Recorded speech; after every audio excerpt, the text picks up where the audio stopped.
that he did in his centennial. It's high time for us to stop the enmity and keep the partisan politics aside to see our governor's efforts. Let's wake up and appreciate our conquering hero, the friend of the masses.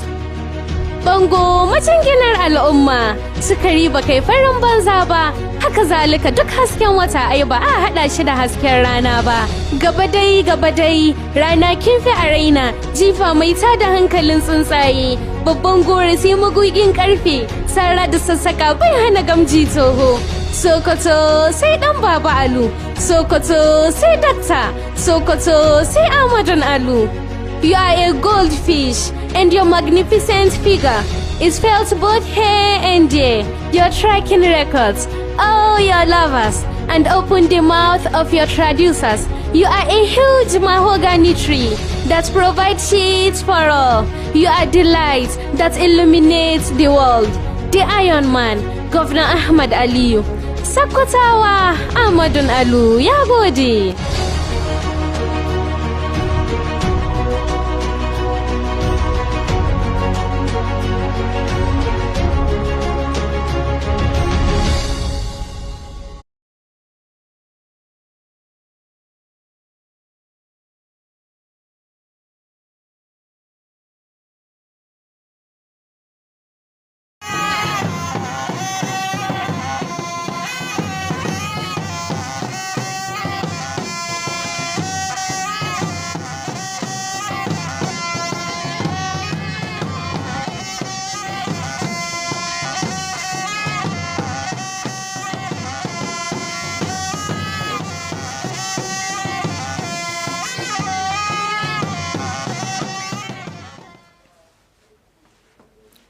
On the news tonight, Sokoto State Government presents official vehicles to all the 23 local government chairmen of the state.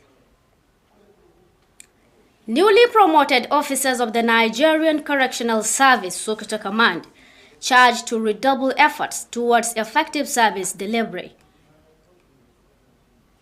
Sokoto State Government intensifies efforts to curb bad morals across the state.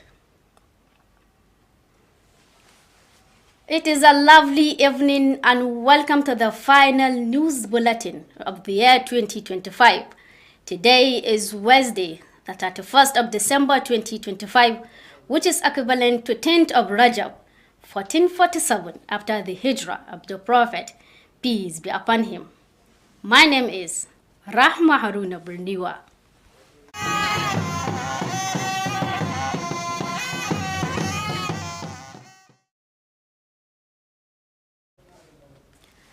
Sokoto State Governor Ahmad Aliyu has assured residents that his administration will consolidate on the achievements recorded in 2025 as the state enters the new year 2026. And as a new year message made available to journalists in Sokoto, the governor said his government will continue to prioritize critical sectors in line with its 9-point smart innovative agenda to accelerate socio-economic development. Governor Aliyu pledged increased support for security agencies to end banditry, especially in affected local government areas, while calling on residents to cooperate by providing useful information. He also reaffirmed commitment to education, Islamic affairs, road construction, housing, agriculture, water supply, healthcare, and economic empowerment programs. The governor thanked the people of Sokoto State for their support and wished them a prosperous new year. Again, the governor of Sokoto State, Ahmad Aliyu, has approved the postings of new appointed special advisors and senior special assistants to various departments and agencies of the state government. The approval was contained in a press release issued by the Office of the Director General Media and Publicity, Government House Sokoto, Mallam Abubakar Bawa. Special Advisors, Honorable Babuga Oro, Department of Livestock, Honorable Farouk Labbo, Department of Domestic Affairs, Honorable Zainab Omar Dasuki, Department of Women Engagement, Honorable Kamaluddin Abubakar Lemi, Department of Youth Matters, Honorable Abdullahi Muhammad Lailaba, Department of Social Investment, Honorable Modeo Shagari, Bureau of Public Procurement, and Honorable Bashar Halu Dokondaji, Department of Majiri Schools. Senior Special Assistants, Bande Muhammad Rikina, Cabinet Affairs, Aliyu Mai Akwai, IFAD, Muhammad Sahabi, Agricultural Value Chain, Kabir Muhammad Sani, Irrigation Scheme, and Yusuf Marafadan Chadi, Political Parties Engagement. As parts of efforts to enhance effective service delivery at the third tier of government, the Sokoto State Government has presented brand new vehicles to 23 local government chairmen and the state. The move underscores the commitment of the present administration to bring in development that the grassroots in fulfillment of its electioneering campaign promises. Government House correspondent Nasir Abubakar Giri has more. Presenting the keys of the 3 18-seater buses to the local government chairman at the Government House Sokoto, the State Commissioner of Chieftaincy Affairs Ibrahim Dede Adari said the gesture was aimed at facilitating the movement of the councils to deliver dividends of democracy to their people. These achievements recorded in various sectors, including education, religious affairs, including empowering youths and women, and of course, beautification of Sokoto capital and provision of solar and of course support to people across the state couldn't have happened without the support of our father and my teacher, distinguished Senator Alu Tv. He explained that the provision of the buses reflects the commitment of the state government to strengthening grassroots governance. The chairman who received the vehicles at the symbolic presentation were those of Tambuwal, Kebe and Sokoto South local government areas, while the remaining 20 local government chairmen received theirs subsequently. Responding on behalf of his counterpart, the chairman of Tambuwal local government area, Abba Tambuwal, expressed gratitude to Governor Ahmad Aliyu for the procurement of the buses, describing the gesture as a positive step towards accelerating development at the grassroots. Tambuwal, who also doubles as the chairman of the Association of Local Governments of Nigeria, Algon, in the state, assured the buses will be used judiciously.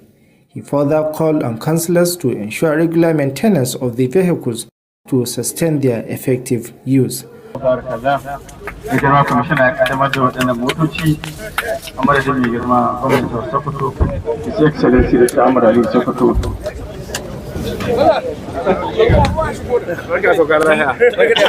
Reporting from Government House Sokoto, I am Nasir Abubakar Kiri. Now, the federal government has reaffirmed that the newly enacted tax laws will commence on January 1st, 2026 as earlier scheduled, dismissing speculations about possible suspension or delay. And a State House press statement issued on Tuesday, President Bola Ahmed Tinubu said the tax reforms, including those that took effect on June 26, 2025, and the remaining act slated for January 1st, 2026, remain firmly on course. The president described the reforms as a once-in-a-generation opportunity to establish a fair, competitive, and resilient fiscal framework for Nigeria, stressing that the new tax laws are not aimed at increasing the tax burden on citizens. According to him, the reforms are designed to drive structural reset, promote humanization across the tax system, protect human dignity, and strengthen the social contact between government and the people. President Tinubu urged all stakeholders to support the implementation phase, noting that the reform process has now entered what he described as a delivery stage, addressing public debates and concerns over alleged amendments to some provisions of the tax laws. The president said no substantial issues have been identified that will justify disrupting the reform process. He He emphasized that trust in governance is built through consistent and well-considered decisions rather than premature reactive measures. The president reaffirmed his administration's commitment to due process and the integrity of laws duly enacted, assuring that presidency will continue to work closely with the National Assembly to promptly resolve any issues that may arise during implementation. President Tinubu further assured Nigerians that the federal government remains committed to acting in the overriding public interest to ensure a tax system that promotes prosperity, fairness, and shared responsibility. And if you are joining us now, don't forget you are watching Alu TV live news, transmitting from Sokoto, the seat of the Caliphate. You can also view us on our social media handles at Alu TV on YouTube channel, while on our Facebook page, you can view us at Alu TV News.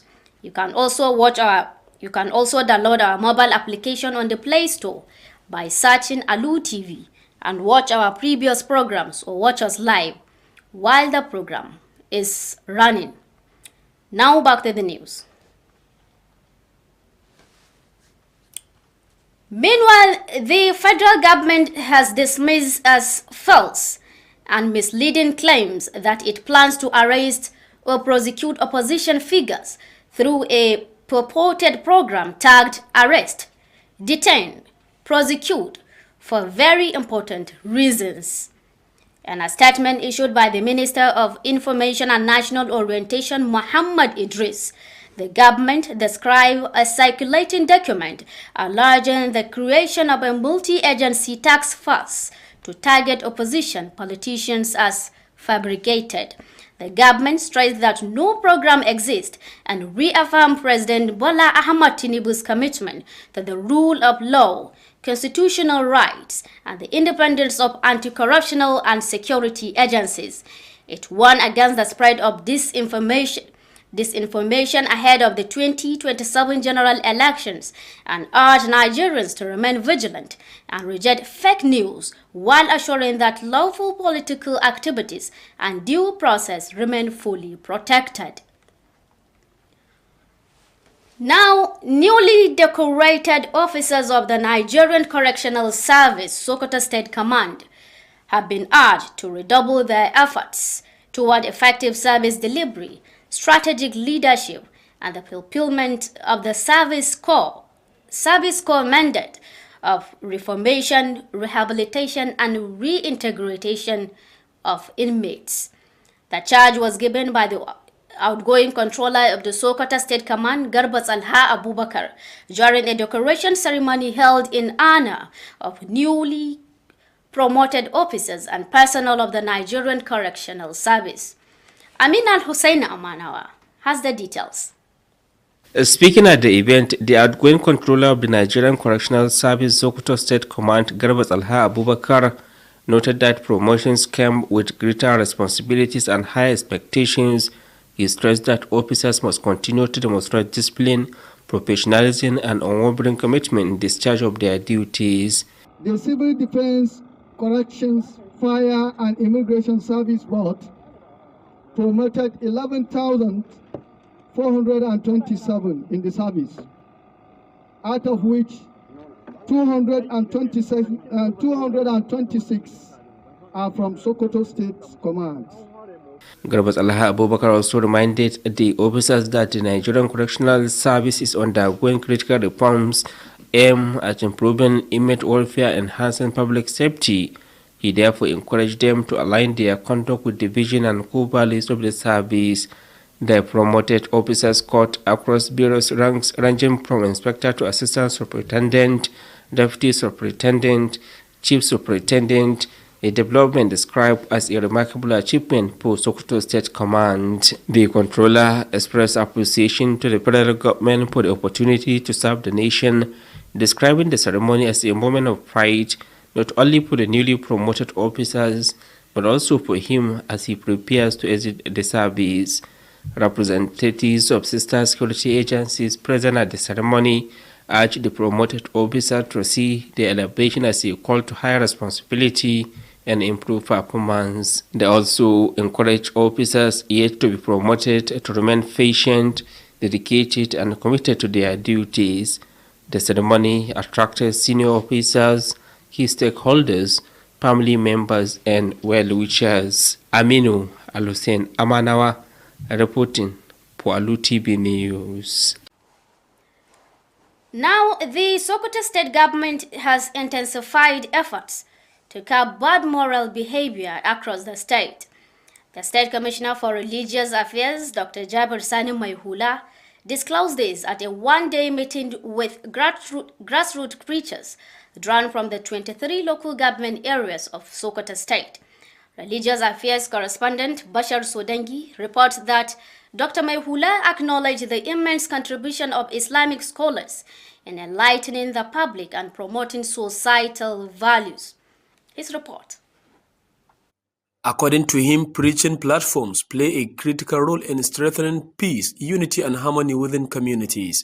The commissioner explained that the meeting was convened to deliberate on the newly emerged group known as Saimalan as part of measures to curb its separate across various communities in the state. We have a meeting with our grassroots scholars from across 23 local government. It has been the tradition of this ministry to be paying stipends, monthly stipends to some preachers from 23 local government to preach people, to make awareness on very important issues about morals, upbringing, and other Islamic issues that are of great importance. Today we call them to discuss about giving good morals, to preach to their people about giving good morals to their upbringings, to ensure that morals, behaviors are upheld in the society. He stressed that clerics are expected to sensitize parents and the general public on the dangers associated with the trend. Dr. Mehullah further assured that Sokoto state government is working tirelessly to ensure proper moral upbringing among the populace. He also appealed to scholars and residents of the state to continue offering prayers for the success of the present administration. Bashar Sudangi, Alu TV News. Now, moving to sports. Nigeria Super Eagles continued their impressive run at the Africa Cup of Nations Morocco 2025, finishing the group stage with a perfect record to qualify for the round of 16. Meanwhile, in Sokoto State, traditional boxing fans witnessed the dramatic conclusion of a long-awaited 500,000 bout. Sport correspondent Ibrahim Wada has more. The Super Eagles secured the top spot in Group C with a convincing 3-1 victory over Uganda in their final group match played in Fez, Morocco. The win ensured Nigeria finished the group stage with a 100% record and sent a strong signal ahead of their knockout phase. With the group matches concluded, 16 teams have now qualified for the round of 16, including hosts Morocco, Egypt, South Africa, Tunisia, Senegal, Democratic Republic of Congo, and Algeria. Attention now turns to the knockout stage where tougher challenges await.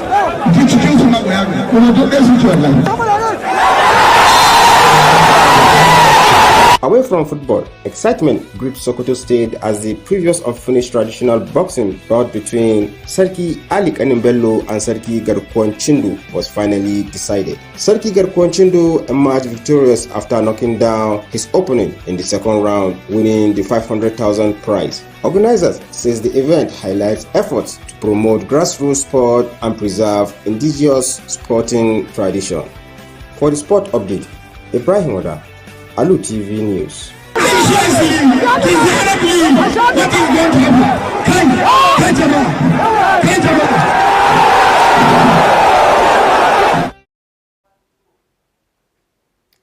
Thank you, Ibrahim. And that wraps up the news update for today.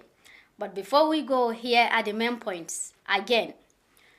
We told you earlier that the Sokoto state government has presented official vehicles to all the 23 local government chairmen of the state for effective administrative assignments. You also heard that the newly promoted officers of the Nigerian Correctional Service Sokoto State Command has been charged to redouble efforts towards effective service delivery. And lastly, the Sokoto state government has intensified efforts to curb bad moral across the state. And that is it for news in 2025. From all of us here at Alu TV Nigeria, thank you so much for tuning in, and we wish you a very happy new year. Good night.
Gwamnatin jihar Sokoto ta gwangwaje shugabannin ƙananan hukumomin da ke jihar Sokoto da sababbin motoci hol.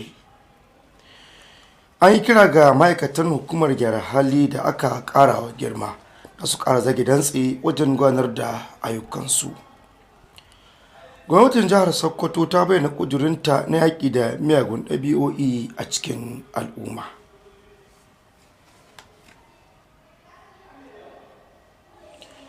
To jama'a assalamu alaikum, barka da kasancewa tare da sashen labarai na Alu Tv da ke jihar Sokoto, cibiyar daular Usmaniya. Yau dai muna 31 ga watan Disambar shekarar 2025 mai ban kwana, wadda ya daidai da kwanaki 10 ga watan Rajab hijira ta 1447 bayan jirafin halitta daga birnin Makka zuwa Madina. Sunana Abubakar Toba tare da fassarar labaran.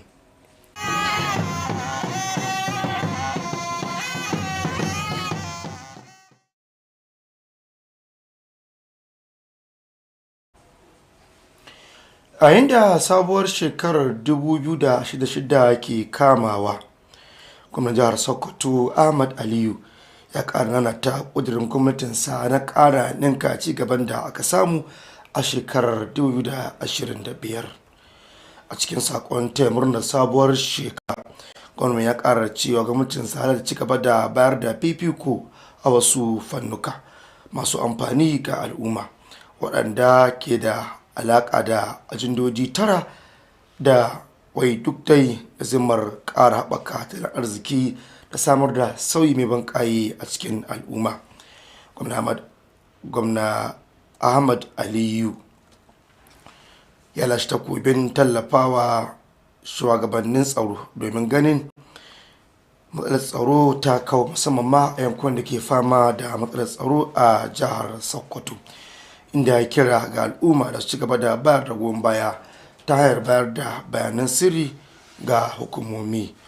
Hailawa ya ƙara ta ƙudurinsa na tallafawa wato ga fannin ilimi, gina gidaje, samar da tituna, haɓaka noma, inganta ruwan sha, kiwon lafiya da kuma samar da ruwan sha da cigaban al'umma. Da ƙarshe gwamnan ya gode wa ilahirin al'ummar jihar Sokoto kan goyon bayan da suke bayarwa na cigaban gwamnatinsa. Kazalika yana yi wa kowa da kowa murnar shiga sabuwar shekara. Gwamnan jihar Sokoto Ahmad Aliyu ya aminta da aikewa da sababbin masu bashi shawara na musamman ya zuwa hukumomi daban-daban na gwamnati.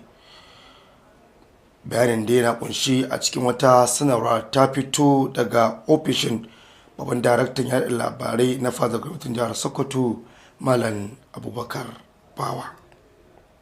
Ga yadda tsarin yake, masu ba da shawara wani babu ga oro zai je ne a bangaren kula da dabbobi, sai wani Faruku Labbo zai je a sashen da ke kula da harkokin cikin gida, wani Zainab Umar da suke kuwa tana bangaren shigo da mata a harkokin gwamnati, sai wani Kamaluddin Abubakar Lemi yana kula da sashen da ke kula da harkokin matasa, wani Abdullahi Muhammad Lalaba kuwa yana a sashen saka jari, sai wani Modewa Shagari wanda zai je a hukumar kula da sayan kayayyaki na gwamnati, sai kuma wani Bashar Halilu Dogon Daji wanda zai kula da harkokin makarantun almajirci da ke nan Sokoto. Mataimaka da musamman su kuwa sun kasance kamar haka: Bande Muhammad Likina yana bangaren kula da taron majalisar zartaswa na jihar da kuma harkokin gwamnati, sai Aliyu Mai Akwai wanda zai je hukumar IFAD, sai Muhammad Sahabi wanda ke kula da ganin cewa an samu inganci da kuma amfanin aikin gona, sai kuma Kabir Muhammad Sani wanda zai kula da shirin na noman rani na jihar Sokoto, a yanda Yusuf Marafa dan Chadi zai kula da harkokin da suka shafi hulɗayya da jam'iyyun siyasa a nan Sokoto.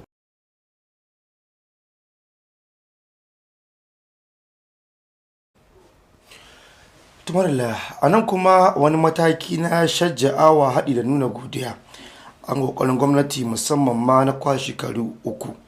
Gwamnatin jihar Sokoto ta gwangwaje haɗi da yin ajon sababbin motoci hul ga shugabannin ƙananan hukumomi 23 da ke faɗin jihar Sokoto. Wannan yunkurin dai na da alaƙa da yadda gwamnati mai ci yanzu ke samar da ci gaba da al'umma, ko kuma siyasa mataki na farko ta hanyar cika alkawarin da ta ɗauka yayin yekuwar neman zaɓe. Wakilinmu da ke fadar gwamnatin jihar Sokoto Nasir Abubakar Keri na kan layi da cikin wannan rahoton. Da yake hannunta makullan motocin ga shugabannin ƙananan hukumomi 3 a fadar gwamnati da ke nan Sokoto, kwamishinan ƙananan hukumomi da lamuran masarautu na jiha Ibrahim Dadi a dare ya ce wannan matakin yana da manufar sauƙaƙa sufuri da kai koman shugabannin ƙananan hukumomin da kansilolinsu a ƙoƙarinsu na samar da roman dimokuraɗiyya ga jama'arsu. Ya bayyana cewa samar da motocin ƙarara yana nuna da dukufar gwamnati mai ci wurin ƙarfafa samar da ci gaba a yankunan karkara. Domin ya tabbatar da alƙawalin da ya ɗauka ga jama'a ya cika shi. Mun sani ayyukan da yake sun shahi abin da suka shahi ilimi, aikin addini, tallafawa matasa da mata da kuma irin ayyukan da ake gani ana yi a cikin birnin Sokoto da ƙauyuka. Duka muna roƙon Allah ya saka mishi da alheri. Shugabannin ƙananan hukumomin da suka karbi motocin nasu sun hada da na Tambol, Kebe da Sokoto ta Kudu, yayin da sauran 20 za su karbi nasu wani lokaci a nan gaba. Da yake jawabi a madadin takwarorinsa, shugaban karamar hukumar mulkin Tambol Abba Tambol ya mika godiyarsa ga gwamna Ahmad Aliyu akan samar musu da motocin na bas-bas. Tambol, wanda ke sanye da huluna 2 a matsayinsa na shugaban kungiyar Algon reshen jihar Sokoto, ya kuma ba da tabbacin amfani da waɗannan motocin kamar yadda ya kamata. Haka zalika ya yi kira ga kansiloli na yankunan ƙananan hukumomi akan su ɗore da gyara da kyakkyawar kulawa da waɗannan motocin domin su yi ƙarko da ma kuma amfani da su akan ainihin abin da aka samar da su. Yana da kyau a ci gaba da addu'a ga gwamnati da kuma shi gwamna kai ne.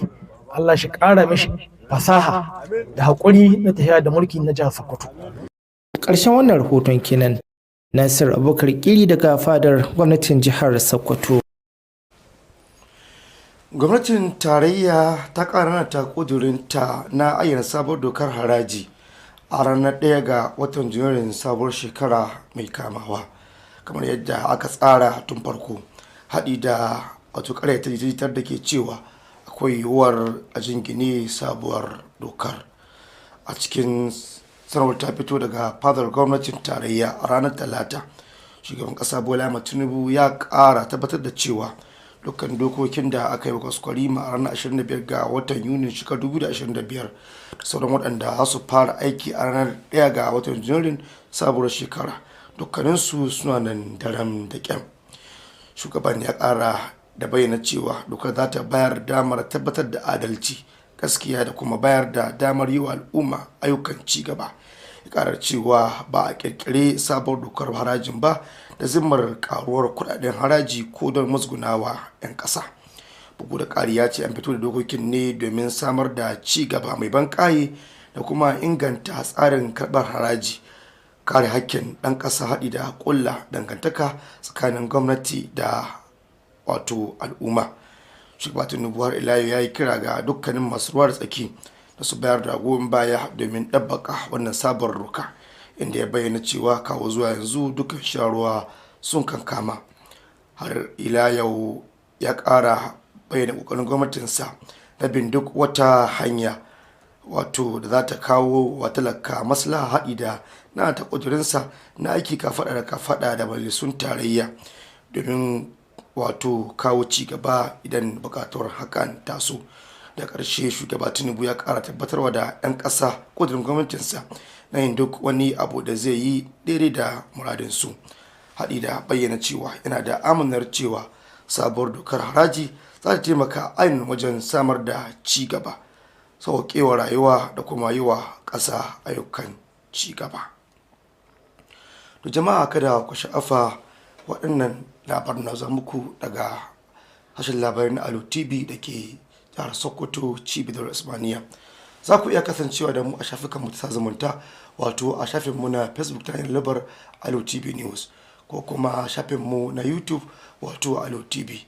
Haka zalika za ku iya saukar da manhajar Alu TV a manhajar Play Store ta hanyar lalabar Alu TV domin kasancewa shahararmu da sa gabata ko kuma waɗanda muke yi kai tsaye.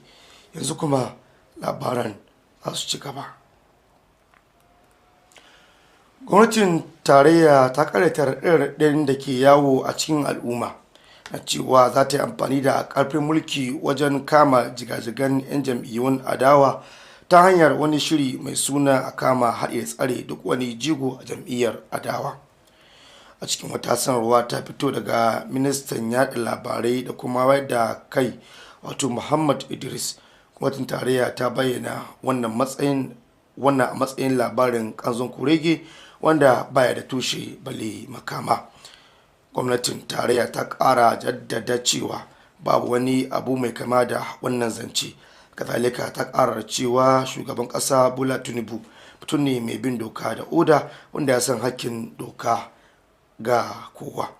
Da ƙarshe gwamnatin tarayya ta gargaɗi akan yada labarai maras tushe da zimmar cimma wata bukata wato a lokacin zaben shekarar 2027.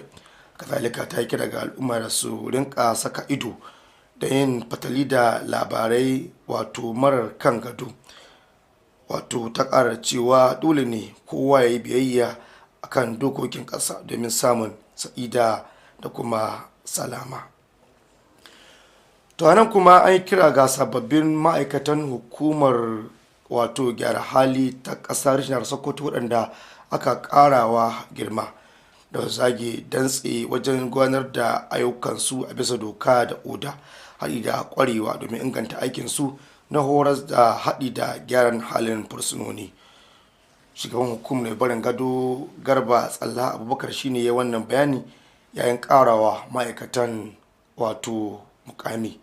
Wakilinmu Aminu Sun Amanawa na kan layi yake da wannan rahoton.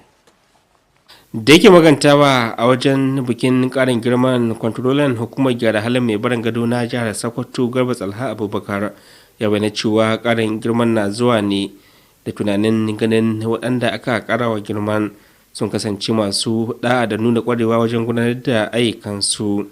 Garba Tsalha Abubakar don haka ya bayyana cewa hukumar gyara hali za ta ci gaba da kokari musamman na inganta jin daɗin 'yan fursuna tare da ƙarfafa musu na ganin cewa sun ci gaba da gudanar da ayyukansu bisa tanadin dokoki.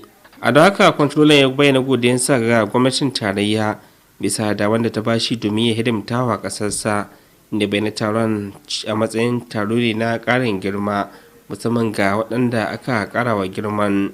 Mukamman da aka ƙarawa girman dai sun hada da babban speto na wannan hukumar da mataimakin superintendent da mai taimakawa superintendent da chief superintendent, abinda ke nuni da irin nasarar da hukumar ta samu a nan Sokoto. A kalamansu daban-daban wasu daga cikin takwarorin hukumar da ke a jihar nan da suka halarci taron sun buƙaci jami'an da aka ƙarawa girman da cewa su ɗauki ƙarin girma a matsayin wata hanya da ganin cewa sun ci gaba da taka rawar hidimtawa al'umma. A don haka suka karfafi jami'an da ba a ƙarawa girman ba da cewa su masu ƙara zage damtse domin samun ƙarin girman a nan gaba. Taron ƙarin girman da ya shidi halartar wasu daga cikin jami'an hukumar, masu arziki da kuma 'yan uwa da masoya da abokan arziki. Aminu Alusen Amanawa, labarun Alu Tv. Gwamnatin jihar Sokoto ta sha alwashin yin hannu riga haɗi da yakin duk wata miyaguwar ɗabi'a a cikin al'umma. Kwamishinan lamuran addinin musulunci na jihar Sokoto Jabir Sani Mai Hulani ya bayyana hakan yayin taron yini ɗaya da masu wa'azi mataki na farko da aka zakulo daga kanin hukumomi 23 da ke faɗin jihar Sokoto. Wakilin mu na lamuran addinin musulunci Bashir Sorangi rahoton mana cewa kwamishinan ya jinjina wa malamai akan kokarinsu na faɗakar da al'umma musamman ma domin abi koyewar addinin musulunci. Ga rahoton da muna akan wannan taron. A cewar sa, membarorin wa'azi suna taka muhimmiyar rawa wurin samar da haɗin kai da kuma kawo daidaito da fahimtar juna tsakanin al'umma. Kwamishinan ya yi bayanin cewa an kira taron ne domin tattaunawa dangane da wata sabuwar ƙungiya ta Sai Malam a matsayin wani mataki da za a daƙile yaɗuwarta a cikin al'umma.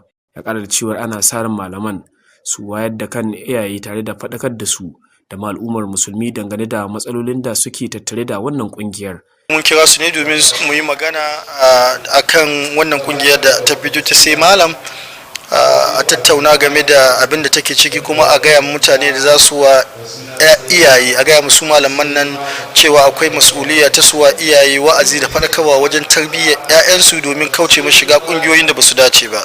Dr. Mai Hula daga bisani ya bayar da tabbacin cewar gwamnatin jihar Sokoto tsaye take kaumun wurin ganin cewar an samu kyawawan halaye da ɗabi'u a cikin al'ummar jihar nan. Bugu da ƙari ya buƙaci malaman da sauran al'ummar jihar nan da su ci gaba da gudanar da addu'o'i ga gwamnati mai ci a yanzu. Ƙarshen rahoton kenan. Bashar Sudangi, labarun Alu TV. Tumarilla, a fagen kuma ta maula tawagar 'yan wasan Najeriya har ila yanzu wato su rike bantansu a gasar wasan cin kofin nahiyar Afirka da ke gudana a halin yanzu a ƙasar Morocco, inda suka kare zagaye na farko da gagaruman nasara. A wata mai kama da haka, dubun dubatar al'umma ne suka halarci gasar karshe ta naira 500,000 da aka aza a damben gargajiya tsakanin tsohon sarki garkuwar Cindu da sabon sarki Ali Kanan Bello, inda tsohon sarkin wato ya yi wa sabon sarkin bugun a kawuka, inda samu nasarar lashe gasar ta 500,000. Wakilinmu na fannin wasanni Ibrahim Wada na kallahi da wannan labarin.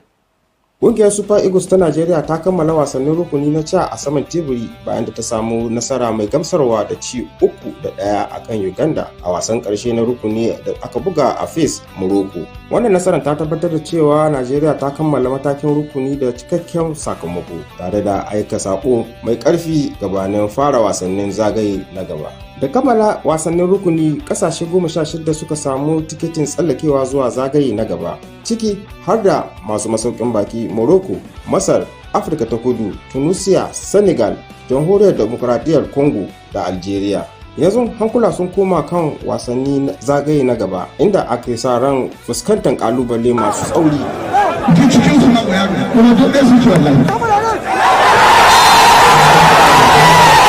A wani bangare kuwa a jihar Sokoto an samu farin ciki yayin da aka kammala dambe na gargajiya da bai kammala ba a baya tsakanin sarki Ali Kanin Bello da sarki Garkuwan Cindo. Sarki Garkuwan Cindo ya yi nasara bayan da ya doke abokin karawarsa a zagaye na biyu inda ya lashe kyautar kuɗi naira 500,000. Masu shirya gasan sun ce wannan taro na nuna ƙoƙarin bunƙasa wasannin matasa tare da kare al'adun wasanni na gargajiya. Ƙarshen rahoton wasanni kenan. Ibrahim da labarun Alu TV.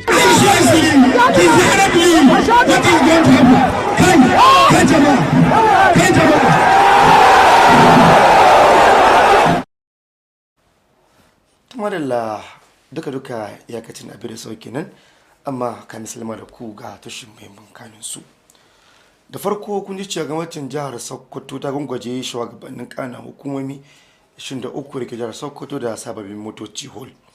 Kazalika kun ji cewa an yi kira ga ma'aikatan hukumar gyara hali da aka ƙara wa girma da su ƙara zage dantse wajen gabatar da ayyukansu.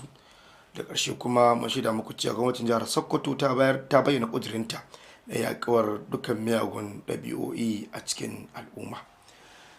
Duka iyakacin abin da sau kenan a labaran namu na lokaci.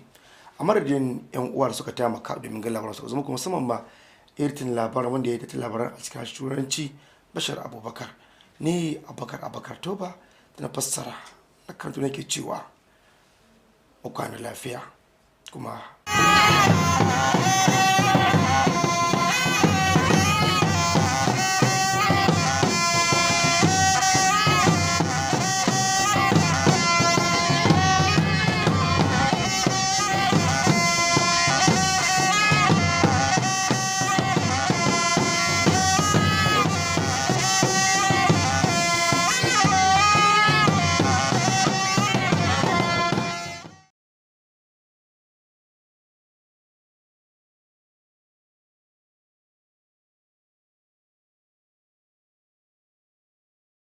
rural road projects